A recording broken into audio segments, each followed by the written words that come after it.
So, Peter, when you heard this idea or received the script, what appealed to you about it, and what particularly appealed to you about the character of KC?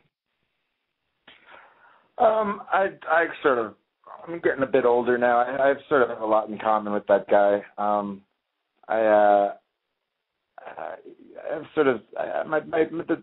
My edges are a little bit singed, as is Casey's, and I have a sort of a deep romance and love for what I do, but also a cynicism towards it, and I've turned my back on a lot of things that might have been lucrative or might not have been, and I think Casey has done that as well. And but with that comes a price. There's a loneliness price, and I learned that as well, and I really sort of associated with that, and it struck a chord with me in the script when I read it and talked to Alex about it.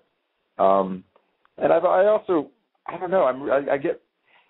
When I was younger, I played like the crazier parts, like the sort of the Jack roles in this movie, and I don't know. I think I get a little more drawn to these characters that are a bit more subtle. Mm-hmm. I don't know. Once in a while, you need to play them just as many times as you need to play the wacky characters. Well, I'm glad that you mentioned that, because the journey that this film takes is at times it's kind of an absurdist ride, and you act as a real anchor in the film. And was that a delicate balance to get right tonally? Yeah, I just trust Alex. I mean, in many ways, those roles are a bit more tricky than the wacky doodle characters on the fringes, because you are responsible to sort of keep it at an even keel. You need that to keep that sort of audience temperature gauged at a certain temperature, and I don't know. It's I find it a bit more challenging, and I'm all up for that as an actor. As an actor, I like to do a variety of different things. Alex's next movie, maybe hopefully I'll play like a crazy over-the-top character wearing a wig. I like it up. Pete's really good at that. He's really good at it. Not every actor can do internal stuff that reads in a close-up. It's hard, man. It's really hard to be still, and it's interesting because both Pete and I like literature. I heard his references of Bukowski or John Fonte. The kind of the internal. The kind of like these guys who kind of kick around L.A. in the lower. Kind of like the unlit L.A. And all the tinsel has been turned off on the tree, and it's kind of like we like the characters. And when you read those books, it's all internal monologue. I mean, they don't talk. I mean, they hardly ever. They might say hello to some waitress who they've got a mad crush on, or they may grunt as they fall off a bar stool. So basically, it's all their internal stuff. So that Pete had to do that. And we have those references. I mean, we didn't have to talk a lot about it. We get it. He gets me. Like, we both love dogs, for instance. We both die for dogs. We're just that's just something you get or you don't get. And I never had to say. I never had to tell Pete once that man, he's going to. I don't get it. Why am I going so far? Why does he care about the dog? This girl's so beautiful. Why does he still care about the dog? Why is he turning down the money? I mean, he wants the dog. Why? He wants. I often sometimes have to say, wait, what about the dog? Yeah, and Pete, and I remember talking to a lot of people going like, why did he go all the way to L.A. to get a dog? It's like. And Pete and I always understood that about each other. We always got that internal absurdist irony, which on one level, by the way, I just love dogs. I mean, it's just simple, but it's also there is sort of a sweetness and kind of a humor in a man who's living to find his dog. That means he's down to his last emotional nickel. And this is what he's holding on to. I like that emotional nickel. What was the shooting schedule on this? How long did you have to shoot?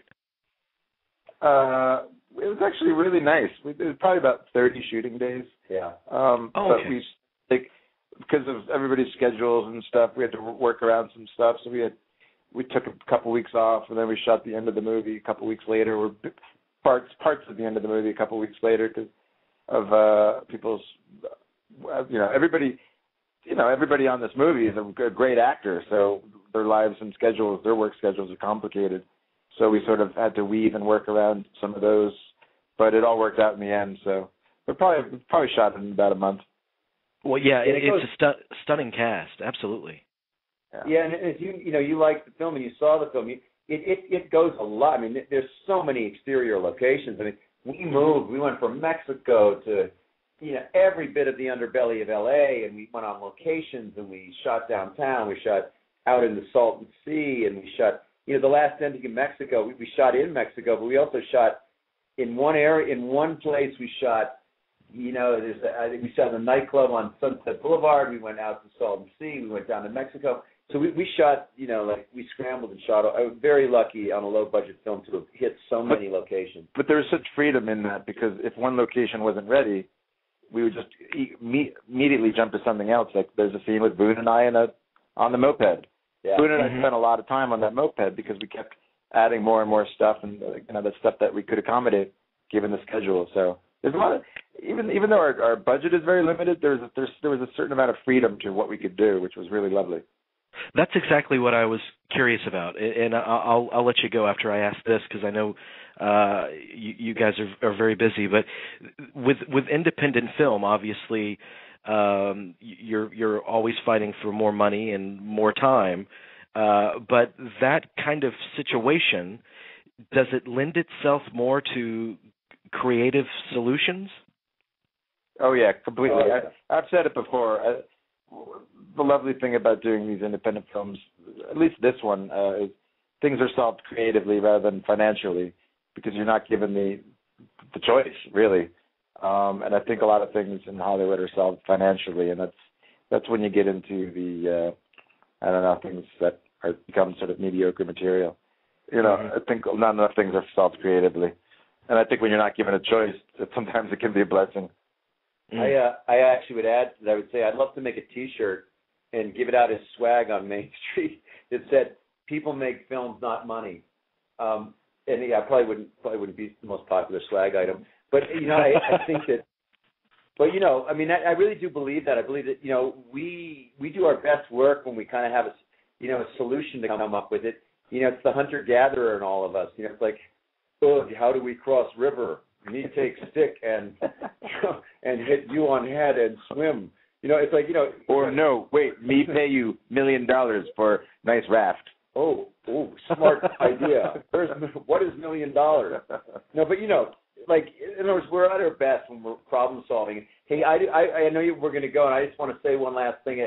From my point of view, that we started out the conversation by talking about the state of independent film, and it's alive and well at Slamdance. I think that Slamdance is really doing, they're really dedicated to helping filmmakers come together and talk about independent film, and they haven't had to have that big push that Sundance has had to have sponsorship, so they've really kind of stayed clean, and I really love their energy. I love, I wish their projection rooms were a little better, but I love their wild energy and the fact that they really are keeping the independent spirit alive.